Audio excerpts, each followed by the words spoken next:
Welcome to Real Relationship Goals, a podcast all about the realities of healthy relationships. Real Relationship Goals is a project of the Advocacy Center for Crime Victims and Children in Waco, Texas. If you or someone you know has experienced sexual violence or harassment and is seeking support, services, or needs more information, links to resources and our hotline number can be found in the description.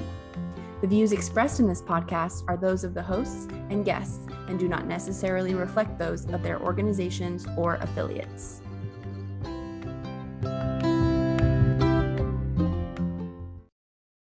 Hi, everybody, and welcome back to Real Relationship Goals, Episode 2. My name is Kyla.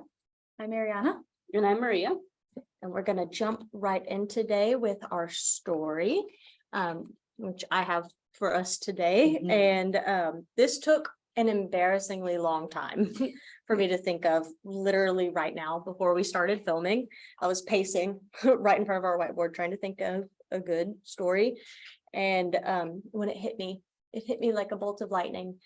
And then I realized that wasn't the right story for this moment. And then another story hit me like a secondary bolt of lightning. What are the odds? Mm-hmm. So today I want to talk about Harry Potter and the Goblet of Fire and the process that is finding a date for their Yule Ball, which is their school dance for that year, for those of you that are not familiar, in which our main characters, our golden trio, Harry, Ron, and Hermione, are all just kind of in the midst of that awkward phase of like, do I ask somebody out? How do I ask somebody out?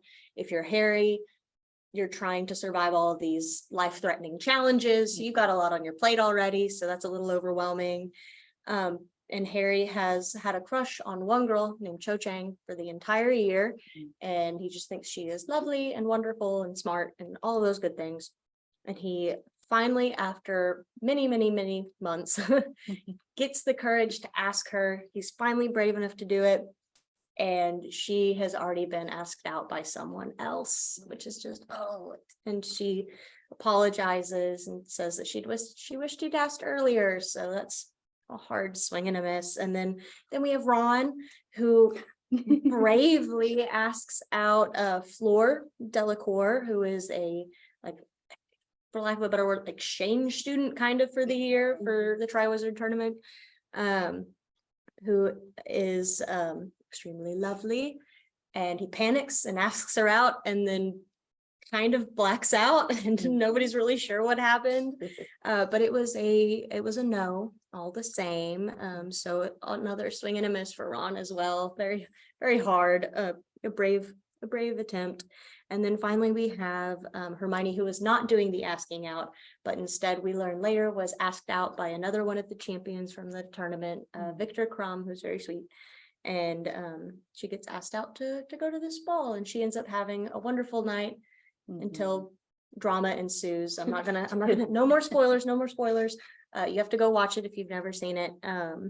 But we get to watch all of these three in that awful kind of liminal space of, I want to ask somebody out, but like, I'm a little nervous. It's kind of scary. What if they say no? And 2 out of those 3 stories, we get to see kind of that wrestling with getting a no and getting that rejection. So that's my story for us today. That was a good story. I always love Harry Potter. I love Harry Potter with passion. It's fun. But I guess, so when you think of asking someone out, I think my first reaction is to like, knees weak, my hands are sweaty, like butterflies in my tummy. Like, it's something like, I think it's really nerve-wracking, especially because like, you don't know if the other person's going to say yes, if they're going to say no, if they're going to be nice about it, if they're going to be mean about it. And so it's like, okay, best case scenario, they say yes. And then you go from there and you like plan the date, and you go out and you have fun and you do all these things. But it's, I guess, asking, like, before you even ask someone out and get like the potential yes, it's like figuring out, like, is there like some kind of mutual, like between the two. 'Cause I mean, you could go out theoretically and ask like a stranger, hey, I want to go out on a date. But like if it's someone that you've maybe like had a crush on for a while, it's like making sure that there is that like, That mutual. yeah, like, Attraction, attraction. interest. yeah. Yeah. So asking someone out, I could see how that's really anxiety inducing for a lot of people, because it just makes you nervous really a lot of times. And also just like jumping back into like responding in a healthy way to asking somebody out, like making sure that that both parties are both mutually interested, and that also like when you ask out this person, that they establish and you establish that they have autonomy. They do not have to say yes. They should not ever feel pressured into saying yes. You do have autonomy. If you decide to say no, that is okay. And if you decide to say yes, that is okay too. That is also wonderful. So just basically giving that other person, autonomy to make a decision for themselves instead of them feeling pressured into a situation. I think that's a great way in asking somebody out, is establishing those boundaries between each other. This isn't necessarily like a healthy or an unhealthy thing, but whenever I was deliberating, as y'all remember, because it was a few minutes ago, about what story to tell, to let everybody else in on the secrets, I was deliberating, talking about how my partner and I went on our first date, and I spent the entire time afterwards that I went to work immediately after, talking with my boss and my mother about how I didn't know if it was a date or not. And I was very uncertain. So that just brings to mind, like I said, that's not really a healthy or an unhealthy thing, but communication, just as always, of like having that kind of clear communication, because there wasn't anything wrong with it. No harm, no foul. Obviously, it's 4 years later. So it worked out okay. But it would have saved Kyla from sophomore year of college a little bit of stress if she had known that it was a date. Imagine you're just like thinking like, oh yeah, I'm just hanging out with this person the whole time. They're like, this is a date.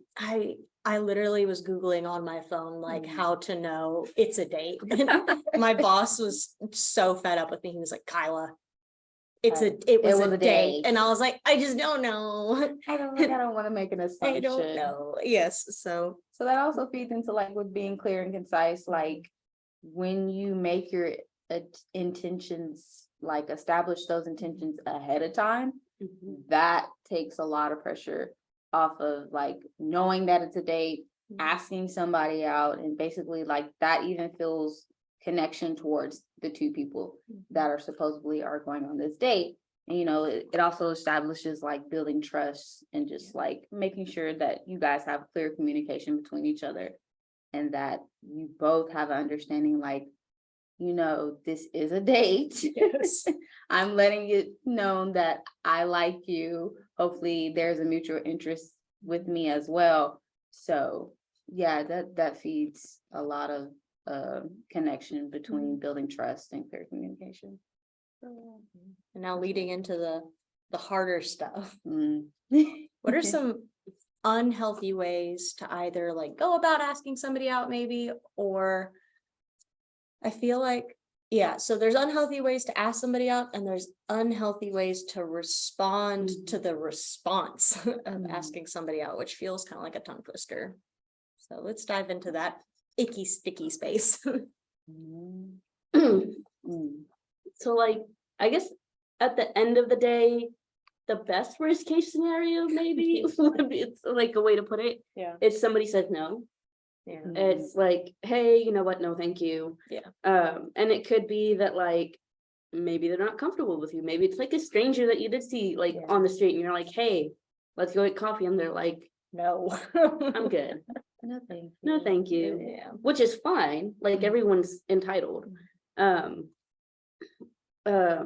I think if someone goes, no, you don't go, well, just one date. Like, what's it gonna take? Oh, Just no. Oh, the ick. well, what's wrong with just one date? Don't you think I'm attractive? Yeah, Like, well, things like- taking the pressure Yes. aspect out of that. We don't want Yes. to ever pressure anyone into doing anything that they don't want to do. So yeah, that is a big component. Don't do that. Especially just to shoot straight with you, just Yeah. to be really honest. Yeah. It's kind of gross. Like, Yes. even if you're just like, no, like, I really don't understand. Like, you're, oh no, I'm trying to, like, you can joke about it and be like, come on. It makes people feel weird. Yeah. It makes people feel kind of uncomfy. So it's best to just kind of, take it on the chin and be like, haha, okay, like, that's super fine. And then just walk away, Mhm. you know? Ooh. I know, it gave me It's- flashbacks. Yes. Because you just want to be mindful of other people's feelings and be considerate of others and respectful as well. So like that pressuring aspect can really feel disconnect Yes. between the respect aspect of asking somebody out and responding in an unhealthy way to the response.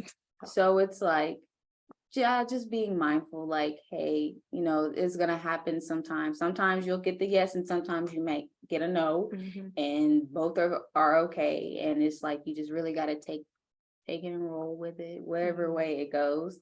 And also just like having that self-control about yourself. I think that is a Mhm. big component to like on receiving the rejection side of it. Mhm. Like, okay, well, this person said no.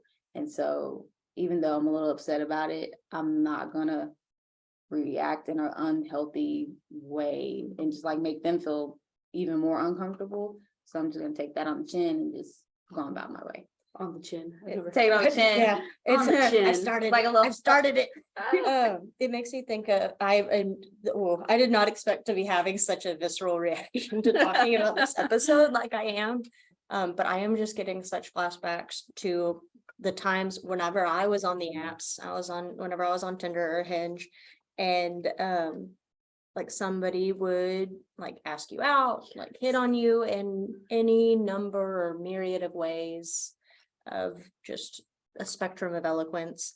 And like if you say like no or no thank you or like hey man, you give me weird vibe, which it's not exactly a one-to-one with the dating apps just because I don't know, it's hard. But whenever you say like, oh well, no thanks, and it's like, oh well, I didn't really want to go out with you anyway, so you're not even really that pretty, and it's like what? Like, Oh, I was just looking What? for something to do. Oh my gosh, like, yeah. oh, like that's not healthy, that's not okay. Like if somebody rejects you, and even if they are unkind, Mhm.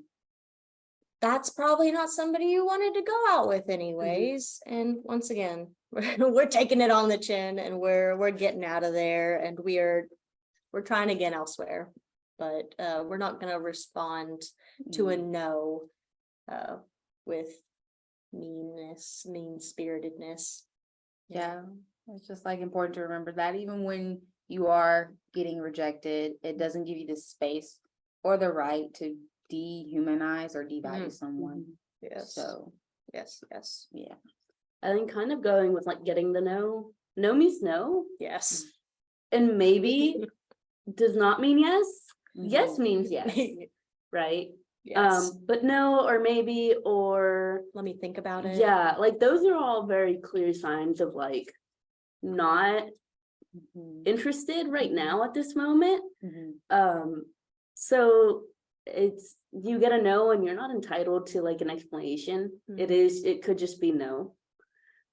Which is fine. Yep. It's a fine answer to give and a fine answer to get. Yep. For sure. So I mean, And yeah, we kind of enter into the like just kind of following our little trickling line of conversation into just kind of like getting in that mental space of like, okay, like I'm getting ready to ask somebody out. Like, what am I thinking? Like I'm making plans. Mhm. Like, how am I gonna ask them out? And it doesn't matter whether it's like a really just small, simple, like, hey, I think you're really pretty, or I think you're really funny, and I'd really like to spend more time with you. I just wanted to ask if you'd like to get coffee together sometime so we can spend a little time together. Or if it's a big elaborate promposal or something like from a rom-com movie where they're standing outside your door with signs. Hopefully this is somebody that you know and not just a complete stranger.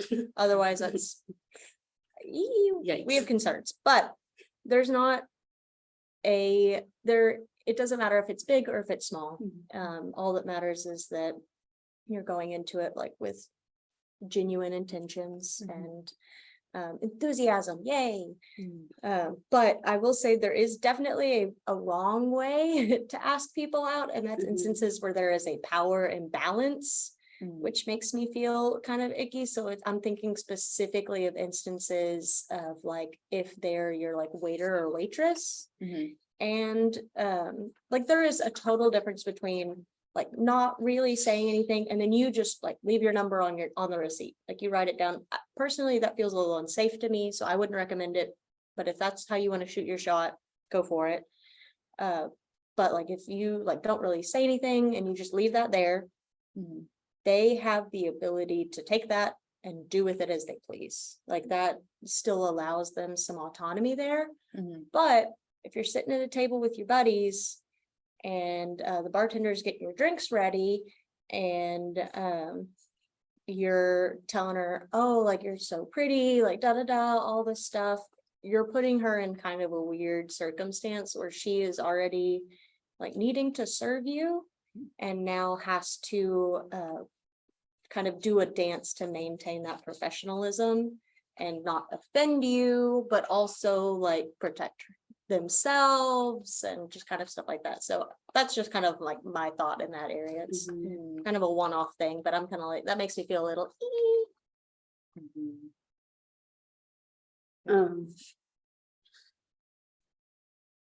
I feel like that's a tough space to be in with that power imbalance. It's like because you have to, the person that you know is on the receiving side of somebody trying to ask them out. Yeah. And it's like, oh well, there's protocols in place to where we can't do that. Yeah. But I don't want to make a scene or I don't want it to become uncomfortable and then the situation escalates. And so I think that's a real uncomfortable space to be in. But I think just one healthy way in response to that is like if there's ever an incident where, like Kyla was saying, where if you're sitting at a table with your buddies and you're trying to ask that person out, like that bartender, that waiter, that waitress, or whoever is serving you has the right to decline your offer. And also, if there's ever an incident where it might escalate like that, recommending like that person going to get their boss, their manager, to just be the safety net. And also just, so the situation does not escalate. Oh yeah. Because safety is always, Priority. top priority in situations, any situation. So that's one way of looking at that. For sure.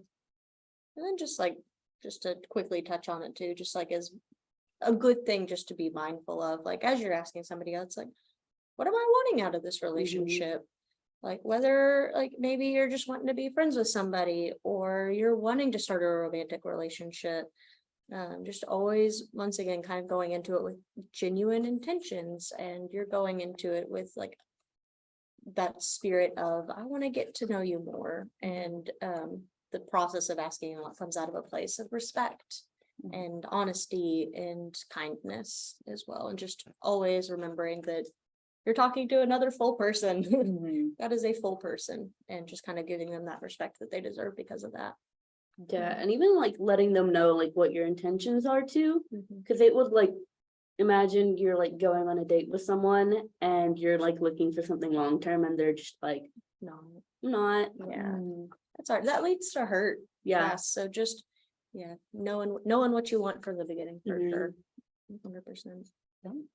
Yeah, I feel like that's a good time to kind of transition into our relationship goal. Ariana, what you got for us today? Yes. So if you ever come across a situation where you're like planning to ask someone out, before you do so, take a deep breath. It is okay. Okay. It doesn't have to be like filled with anxiety and nerve-wracking. You just have to make sure that you're taking your time. in that moment. So asking someone out can be a tense situation and feel anxiety, but whether it's something casual or private or a big gesture, keep in mind that if it goes well and proceeds to going on a date, that it should be mutual, genuine interest in the person and respectful. Part 2 of your relationship goal is if it doesn't go the way you plan, rejection can be hard. That's a hard place to be in. But also remember that people have autonomy and can decide to say no. And that is a full sentence. And it is not our place to convince or pressure anyone to going out with another person. So that's my relationship goal for you guys. So, thanks so much. And then I have our recommendation for today. These two have been laughing at me for a little bit because this has been my recommendation for like the past month for everything that we've talked about. But if you have not seen it yet and you have the opportunity, if it's still in theaters, or even if you have to wait till it comes out streaming somewhere, go see Spider-Man Across the Spider-Verse. It is so good. I loved it so much. I cried. I've only seen it twice so far, but I cried both times. That's my recommendation. But thank you guys so much for joining us once again, and we will see you next week. Bye. Bye.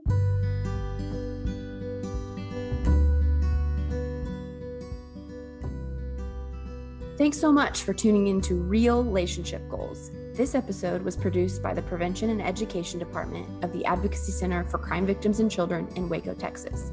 You can follow us on Instagram at ACCVC_prevention. See you next time.